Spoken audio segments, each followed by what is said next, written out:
زما په ملک کې اقربی دادا چې یو مولا یو خبره وکړي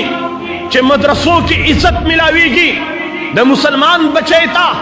په مدرسو کې عزت ملاویږي د مسلمان لور ته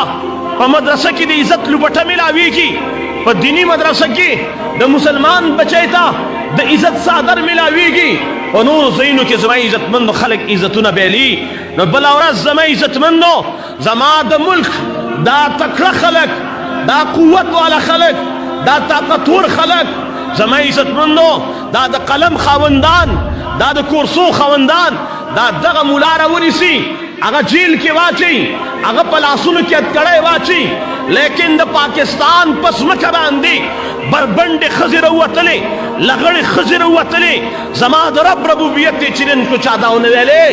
یو کس کې دا غیرت نه و د یوې یو محکمې والا کې دا غیرت نه و چې دغې ښځو ته یې لګام اچولی وی په سرکونو باندې لوپټې غزارې کړې زما د رب خدایي چیلنج کړله اللہ بھی سن لے آزادی رسول بھی سن لے آزادی دا اللہ خدای چیلنج کړلا چاغه تسونه ویلې د آی روز په سوشل میډیا باندې داسې مردارې ښځې روزي زما عزتمندو چې هغوی بکواسات کوي هغوی کنځلې کوي هغوی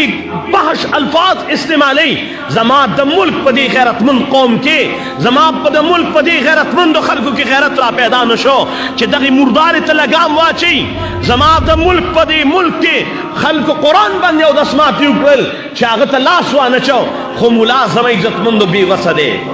مولا بے وسرے مولا بے سو کرے مولا بے اسری دے زما عزتمند چې مولا یو خبره وکړه او زویم زما عزتمندو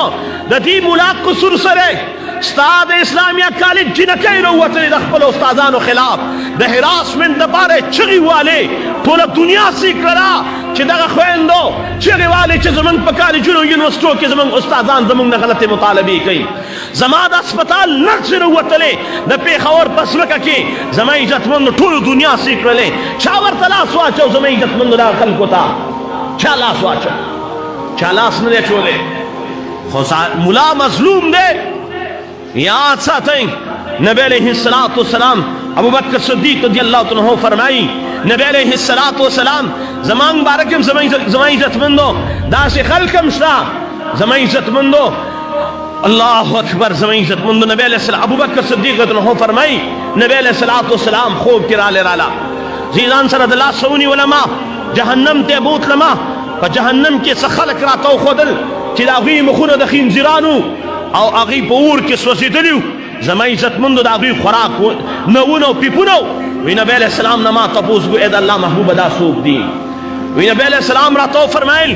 چې دا هغه خلک دي چې د علماو بې عزتي کوي علماو ته سپک ګوري زما عزتمندو مسلمانانو په دې ملک کې چې ارزانه ده د ملا وینه ارزانه ده په دې ملک کې چې ارزانه ده د قرآن د طالب علم وینه ارزانه ده داغا مولا وینا چی نبی علیہ السلام فرمائی النظر الى وجه العالم عبادت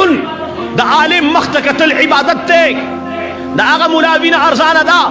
چی نبی علیہ السلام فرمائی من دار عالما چاچی دا عالم دی ملاقات للالے فکانما زارنی گویا چی دا سڑے زما ملاقات لرالے نبی دا زرد زما سر ملاقاتو کو نبی علیہ السلام فرمائی چی چا دا عالم سا مصافحہ اکڑا گویا چې د ما سره مصافحه وکړله نبی علیه السلام فرمایي څوک چې د عالم په مجلس کې ناسته وکړي گویا چې د زما په مجلس کې ناسته وکړله زما عزتمندو د دغې ملا وینه ډېره ارزانه ده په دې ملک کې په دې ملک کې دغه ملا بېعزتي ډېره ارزانه ده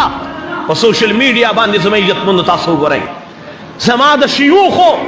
د سپینګرو علماو خلک بېعزتۍ کوي زما عزتمندو نوجوان هم کوي امین ام کی ان پڑھ ام کی لکھا پڑھ ام کی زما عزتمندو ہر طرف تنند مولا وینه ارزانه ده د مجموع الزوائد روایت ته زما عزتمندو